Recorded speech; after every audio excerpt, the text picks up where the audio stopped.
اب ہم جنگ نہیں کریں گے، اور فدق جو ہے وہ رسول خدا کو ایسے ہی دے دیا بغیر جنگ کے، کہ یہ سب باغ فدق کی ساری جو املاک ہیں یہ آپ رکھ لیجیے۔ اب وہ کیا ہے؟ مال غنیمت نہیں ہے، وہ ہے انفال۔ اب اس پہ کسی کا حق نہیں ہے، صرف رسول خدا صلی اللہ علیہ وسلم کا حق جو ہے نا سارے مجمع کی میرے ساتھ۔ تو عزیزان گرامی، جناب امیر علیہ السلام نے اس وقت جو ہے وہ جب دیکھا کہ باغ فدق جناب ختنی مرتبت کو دے دیا گیا ہے، تو جناب ختنی مرتبت نے اس آیت کے نزول پہ، اس آیت کے نازل ہونے پہ کہ وَآتِ ذِی الْقُرْبَىٰ حَقَّهُ، اور اپنے قرابت داروں کو ان کا حق ادا کر دیجئے، تو انفال تھا باغ فدق، تو آپ نے فوراً وہ جناب سیدہ کو اپنی زندگی میں دے دیا، اور اس کا بہرحال بہت بڑا بجٹ تھا، بہت بڑا باغ ہے، ابھی بھی باغ کے آثار باقی ہیں، اور اس پورے باغ سے جو جنگوں کا خرچہ تھا جو چلتا تھا، بے انتہا فقراء کی مدد کرتے تھے جناب امیر جناب سیدہ۔ جناب سیدہ نے جناب امیر سے کہا کہ وہاں پہ میری طرف سے نوکر چاکر وہاں پہ رکھ دیجئے جو کہ اس کی باغ کی دیکھ بھال کرتے رہیں، اور اس کی بہرحال کام باغ کے بہت زیادہ ہوتے ہیں۔ تو عزیزان گرامی، وہاں پہ مولا نے اپنے ملازم رکھے، کام ہونے لگا، وقت گزرتا رہا، جناب ختمی مرتبت کا 11 ہجری میں وصال ہوا، اور اس کے بعد اب پھر باغ فدق کا مسئلہ فوراً چھڑا۔ جیسے ہی صحیح بخاری کے اندر الفاظ یہ ہیں کہ جیسے ہی جناب ختمی مرتبت کے بعد خلافت پہلے خلیفہ کے ہاتھوں میں چلی گئی، تو اس نے فوراً وہاں سے کہا کہ باغ فدق سے ملازمین کو ہٹا دیا جائے جناب امیر علیہ السلام کے، میرے جو کارندے ہیں وہ وہاں چلے جائیں اور وہاں پہ وہ کام کریں اور اس کے اوپر قبضہ کر لیں، اور آئندہ جو بھی اس کی انکم ہوگی، جو آمدن ہوگی اس کی، وہ حکومت کے کھاتے میں آئے گی، مجھے ملے گی، اور جناب امیر علیہ السلام کو جناب سیدہ کو محروم کر دیا جائے۔ بس یہ سننا تھا۔ بی بی نے فوراً کسی کو بھیجا کہ کیا بات ہے، تم نے میرے ملازموں کو وہاں سے کیوں ہٹایا ہے اور یہ باغ فدق پہ تم نے قبضہ کر لیا؟ تو انہوں نے پیغام بھیجا کہ نہیں، آپ کا نہیں ہے، یہ پیغمبر اسلام نے مجھ سے کہا تھا کہ یہ میں لے سکتا ہوں۔ بس پھر بی بی نے سب کو جمع کیا، اور پھر باقاعدہ ایک خواتین کا جھرمٹ، قریش کی جو جتنی بھی وہ بنی ہاشم کی خواتین تھیں، قریش کی جتنی بھی مسلمان خواتین تھیں، سب کو جمع کیا، کہا کہ میں اپنا حق مانگنے کے لیے جانا چاہتی ہوں۔ عزیزان گرامی، ابھی میں نے پوری تمہید باندھی، اس سے میں آگے بڑھنا چاہتا ہوں کہ یہاں جناب سیدہ سلام اللہ علیہ نے سب کو جمع کیا، اور اب بحثیں یہاں پہ ایک تو ہے فے یا انفال کی، انفال یا فے، یہ دو اصطلاحات قرآن کے اندر، کہ وہ صحابہ کا نہیں ہے، صرف رسول خدا کا ہے، اور پیغمبر اسلام نے جناب سیدہ کو دے دیا۔ جناب سیدہ نے ساری مستورات کو جمع کیا اور چلنے لگی۔ مورخین نے واقعے کو سب نے لکھا، شیعہ سنی سب مورخین نے لکھا کہ جناب سیدہ نے اپنی جو ابا تھی وہ سر پہ لی اور فوراً سب کو جمع کیا، ساری چاروں طرف مستورات ہیں، سب سے کہا میرے ساتھ چلو، میں جا کے مطالبہ کرنا چاہتی ہوں۔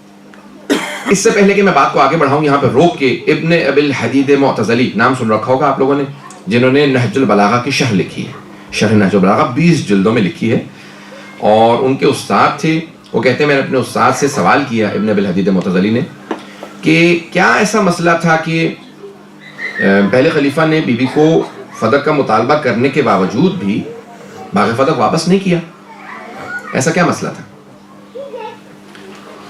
تو انہوں نے کہا کہ دیکھو میں تمہیں ایک واقعہ سناتا ہوں، اس سے بات آسان ہو جائے گی سمجھنا۔ کہ کیا تھا؟ کہا کہ ایک کلاس روم میں کئی بچے بیٹھے ہوئے تھے، تو استاد نے ایک بچے سے کہا کہو الف، بچے نے الف نہیں کہا، پھر دوبارہ کہا کہو الف، 3-4 مرتبہ دہرایا، بچے نے الف نہیں کہا۔ اس استاد نے جو ہے وہ پرانا زمانہ تھا، مارنے کی اجازت تھی، بچے کو ایک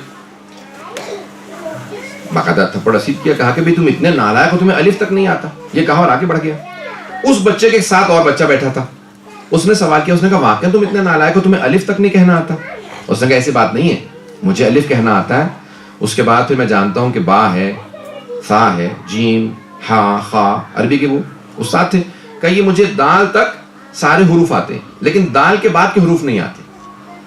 کہا تو تم نے الف کیوں نہیں کہا؟ کہ اگر میں الف کہہ دیتا تو وہ مجھے یہ تک لے کے جاتا، پتہ نہیں توجہ ہے یا نہیں، کہ اگر میں الف کہہ دیتا نا تو پھر مجھے یہ تک جانا پڑتا، لیکن میں نے کہا میں الف ہی کو نہیں مانوں گا تاکہ بے کی نوبت نہ آئے، نہ بے کی نوبت آئے گی، نہ یہ پھر یہ کی نوبت آئے گی، کہ میں الف پہ رک گیا۔ عزیزان گرامی، ابن ابی الحدید معتزلی کہتا ہے کہ اس کے استاد نے کہا کہ جناب سیدہ نے اگر مطالبہ کیا نا فدق کا، اور پہلا خلیفہ کہہ دیتا کہ ہاں میں مانتا ہوں یہ آپ کا ہے، ہم نے غصب کیا تھا، تو عزیزان گرامی وہ کہتا ہے کہ یہاں پہ بات رکنے والی نہیں تھی، یہ بات شروع یہاں سے ہو رہی تھی، کہ جناب سیدہ نے صرف فدق کا مطالبہ نہیں کیا تھا، اگر کہہ دیتے کہ حسنین کے صدقے میں ہمیں دے دیجئے تو بی بی ویسے ہی صدقہ اتار دیتی، کہ مسئلہ فدق کا نہیں تھا، جانتے تھے کہ یہاں سے شروع ہو رہا ہے، معاملہ شروع ہوگا، خلافت تک جائے گا، سارے معاملات کھلتے چلے جائیں گے، پہلی بات کو نہ مانو تاکہ آخری بات کی نوبت نہ آئے۔ بات واضح ہوئی ہے عزیزان کرام؟ کہ اس لیے ہم نے پہلی ہی بات کو نہیں ماننا تاکہ پھر آخری بات کی نوبت نہ آئے۔ اب کیا مسئلہ ہوا؟ جناب سیدہ نے کہا نہیں، میں تاریخ میں ایسا نہ ہو کہ کوئی یہ کہہ دے جناب سیدہ نے مطالبہ نہیں کیا تھا۔ کہا کہ نہیں، میں تاریخ کے اوراق پہ یہ مقدمہ درج کروانا چاہتی ہوں۔ اب میں اس پورے مقدمے کو خطبے کے چند جملوں کو پیش کرنا چاہوں گا آپ کے سامنے۔ یہ ساری میں نے تمہید باندھی ہے۔ اب آئی ہیں جناب سیدہ، دربار میں برقع لے رکھا ہے، چاروں طرف مستورات ہیں، بی بی نے سر پہ ایک عبا ہے، ہاتھ میں اپنے بابا کا عصا ہے، اور بی بی چلتے ہوئے آئی ہیں کہ ایک مرتبہ مسجد نبوی کے اندر اب اس پورے مقدمے کو پیش کریں۔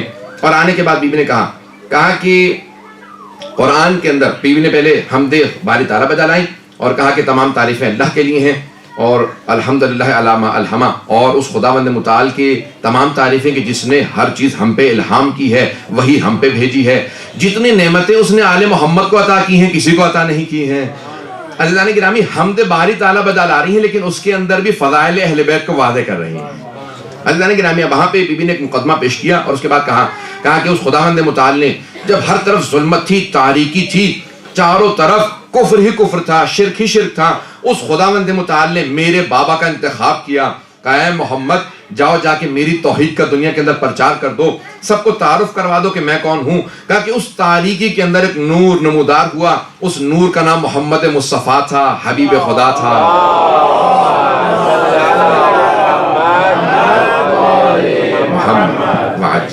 خطبہ سننے کے موڈ میں ہیں آپ لوگ عزیزان گرامی؟ بی بی نے اس خطبے کے جملوں کو شروع کیا اور کہا کہ دیکھو اے عربو، تم لوگ جانتے ہی نہیں تھے پاکیزگی کیا چیز ہے۔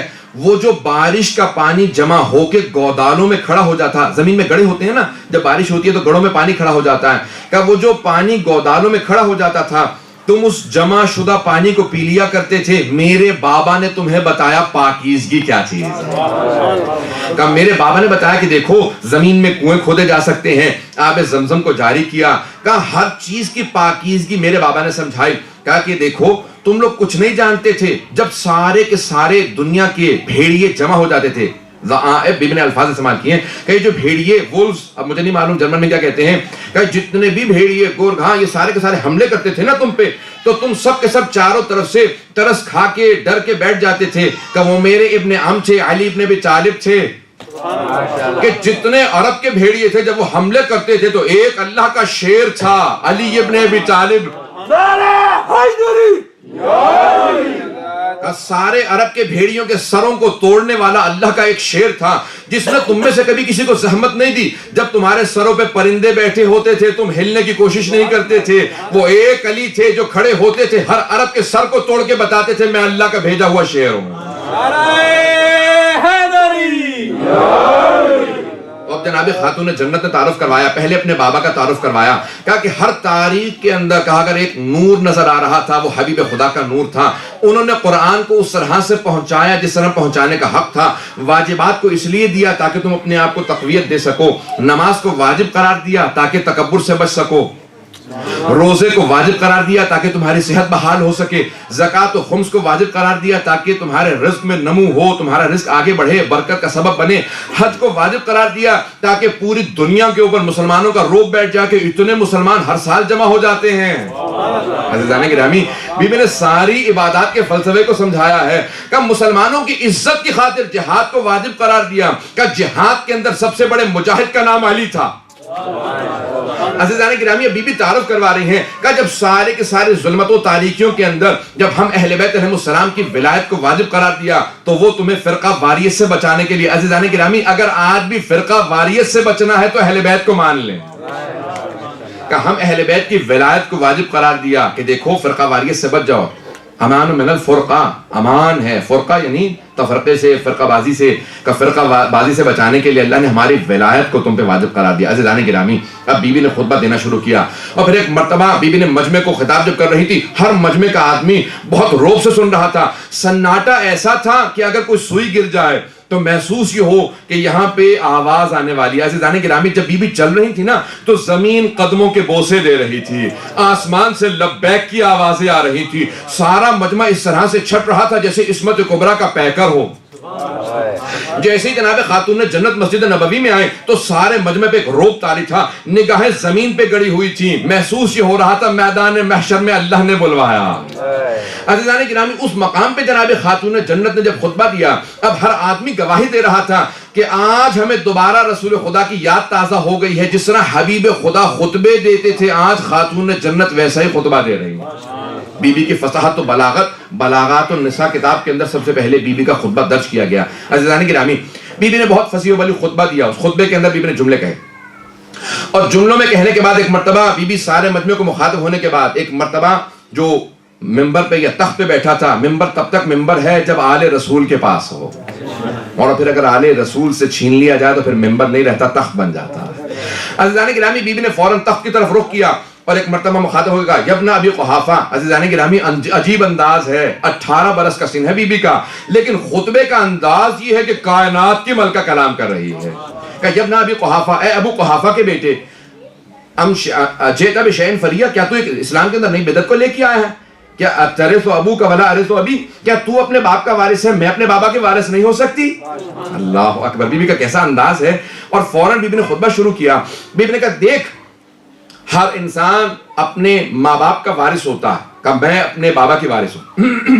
تو بی بی نے میراث کا مقدمہ کیا، دوسرا بی بی نے انفال اور فے کا مقدمہ کیا، تیسرے بی بی نے خمس کا، کہا کہ کسی ایک کو بھی رد کرے تو باقی دونوں باقی ہیں۔ عزیزان گرامی، بی بی نے سارے کے سارے مقدمے دائر کر دیے، پتہ نہیں میں واضح کر پایا ہوں یا نہیں، کہ اگر خمس کو مانتا ہے تو میں رسول خدا کی قریبی ترین ہوں، قرابت دار ہوں، اگر فے اور انفال کو مانتا ہے تو رسول خدا نے اپنی زندگی میں مجھے دے دیا، باقی فدق، اور تیسرے اگر میراث کو مانتا ہے تو اپنے بابا کی صرف میں ایک وارث ہوں، اگر اور بیٹیاں ہوتی تو وہ بھی کہتی ہیں کہ ہم بھی موجود ہیں۔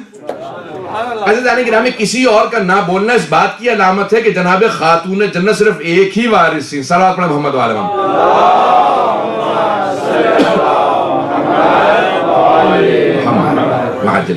عزیزان گرامی، کون ہیں جناب خاتون جنت؟ کہ جو ایک وارثہ ہیں رسول خدا کی۔ اب انہوں نے یہ سب چیزیں آپ کے سامنے پیش کی، سارے دنیا کے سامنے قیامت تک کے لیے درج کیا جائے کہ یہ 3 مقدمے ہیں۔ اب فوراً اس نے کہا کہ نہیں، رسول خدا نے مجھ سے کہا تھا کہ ہمارا کوئی وارث نہیں ہوتا۔ بی بی نے فوراً کہا اچھا، میرے بابا نے کہا تھا۔ محمد وعلی محمد صلوات، اللہم صلی علی محمد وعلی محمد، ارے جگر بالابطال صلوات، اللہم صلی علی محمد وعلی محمد۔ عزیزان گرامی، بی بی نے فوراً کہا کہ آیا ہر مومن اپنے باپ کا وارث ہے تو پھر میں اپنے بابا کی وارث کیوں نہیں؟ کہ کیونکہ آپ کے بابا نے مجھ سے کہا تھا کہ نحن معاشر الانبیاء لا نرث ولا نورث یا نورث، ہم قوم انبیاء نہ کسی کے وارث ہوتے ہیں نہ ہمارا کوئی وارث ہوتا۔ توجہ ہے مجھ میں کہ میرے ساتھ؟ اب اس نے جواب یہ دیا، کہا کہ نہ ہم کسی کے وارث ہوتے ہیں، نہ نبی کسی کا وارث ہوتا ہے اور نہ ہی نبی کا کوئی وارث ہوتا ہے۔ بی بی نے کہا کہ تو ہر بات پہ مجھ سے گواہ مانگتا ہے، تو ہر بات پہ کہتا ہے کہ گواہ لے کے آئیے، یہ آپ کی میراث ہے، گواہ لائیے، یہ آپ کا ہے، گواہ لائیے، مکان آپ کا ہے، گواہ لائیے۔ بی بی نے کہا تو یہ بتا، یہ جو ابھی تو نے میرے بابا سے منسوب حدیث کہی ہے، تیرے پاس کوئی گواہ ہے؟ اس نے کہا نہیں، میرے پاس کوئی گواہ نہیں، مجھے رسول خدا نے تنہائی میں کہا تھا۔ پتہ نہیں بات پہنچ رہی ہے کہ نہیں پہنچ رہی ہے؟ عزیزان گرامی، میری کئی مرتبہ بحث ہوئی، میں نے بہت سے لوگوں سے پیش کیا اس بات کو، کہا کہ نہیں وہ اپنی جگہ پہ صحیح تھے، بی بی اپنی جگہ پہ صحیح تھی۔ میں کیوں؟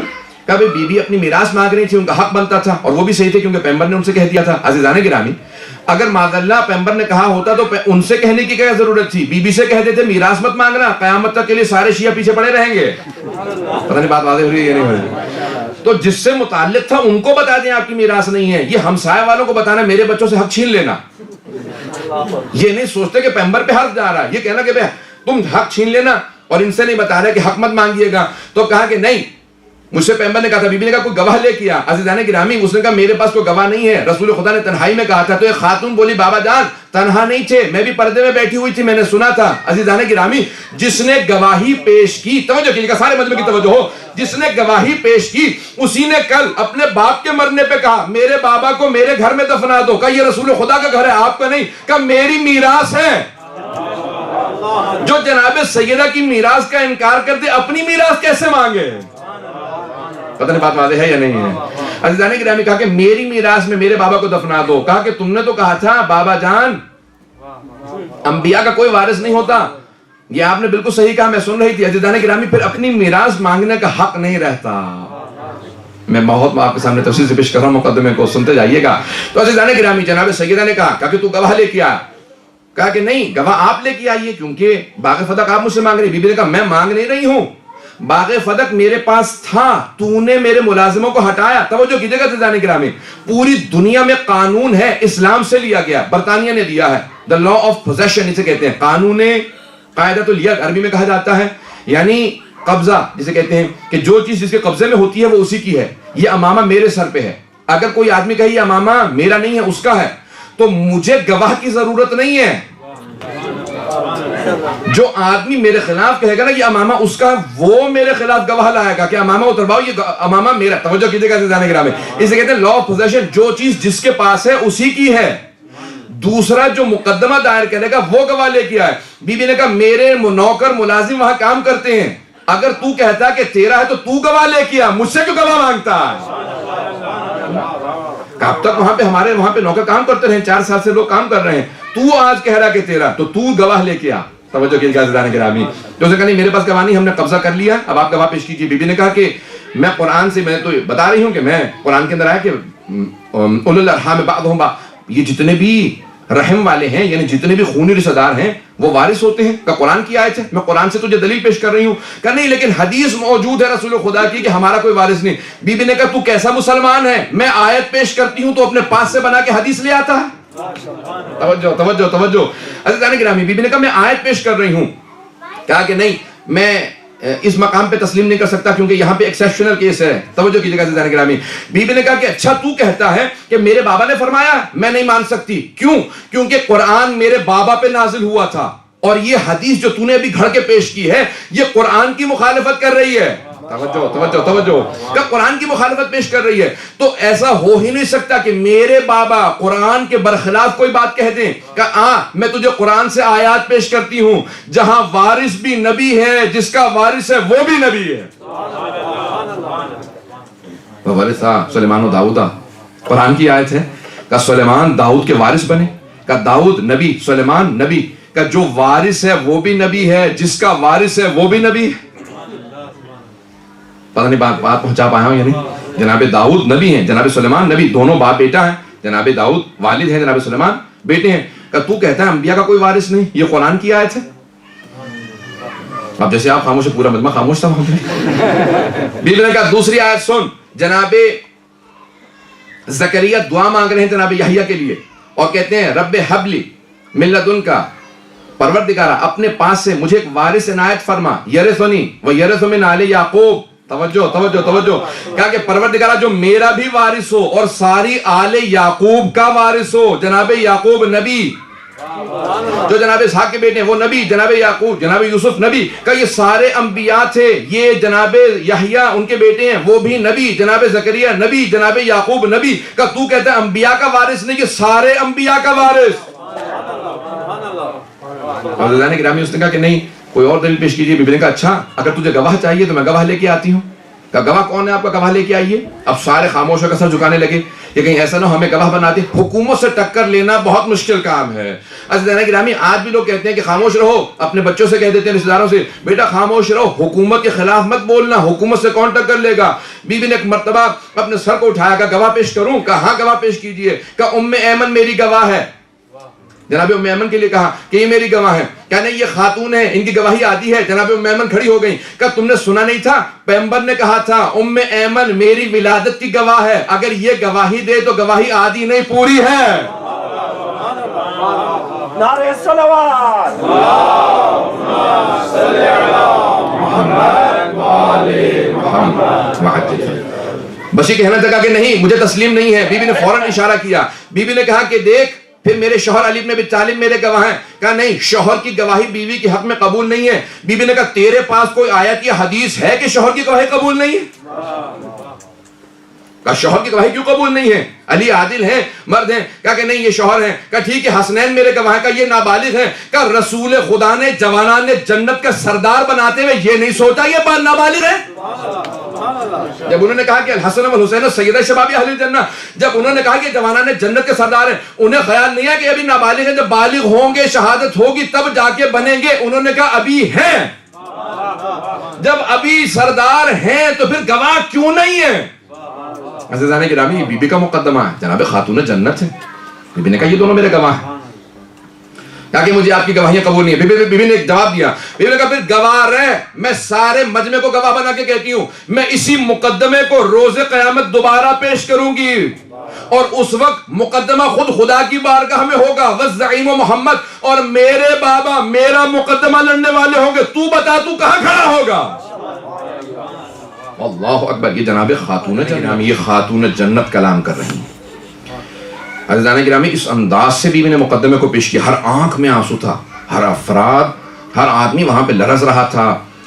عزیزان گرامی آنکھوں میں آنسو تھے، پاؤں لرز رہے تھے، کسی کے اندر جرت نہیں تھی کلام کر سکے۔ جب بی بی ہم کلام ہوتی تھی خود وہ خاموش ہو جاتا تھا، اس کی جرت نہیں تھی کہ راستہ روک دے۔ جب بی بی سوال کرتی تھی جواب دیتا تھا، جب بی بی کہتی تھی خاموش ہو جا میں بات کرنا چاہتی ہوں، پھر اس میں جرت نہیں ہوتی تھی۔ عزیزان گرامی جس خاتون کا اتنا روب ہو وہ خاتون جنت ہے، یہ سیدۃ النساء، یہ حوض کوثر کی وارث، سورہ کوثر کی مصداق ہیں۔ عزیزان گرامی ایک روب تھا سارے مجمع پہ۔ بی بی نے ایک مرتبہ اپنی ابا کو اٹھایا اور خواتین سے آواز دی کہ واپس چلو مجھے گھر تک پہنچا دو۔ وہ جو چاروں طرف خواتین کھڑی تھی نا وہ سب رو رہی تھی۔ جب بی بی نے آواز دی نا کہ مجھے گھر لے چلو، تو مورخین کہتے ہیں کہ مستورات بتا رہی تھی کہ بی بی کے دونوں ہاتھ مستورات کے کاندھوں پہ تھے اور پاؤں زمین پہ خط کھینچ رہے تھے۔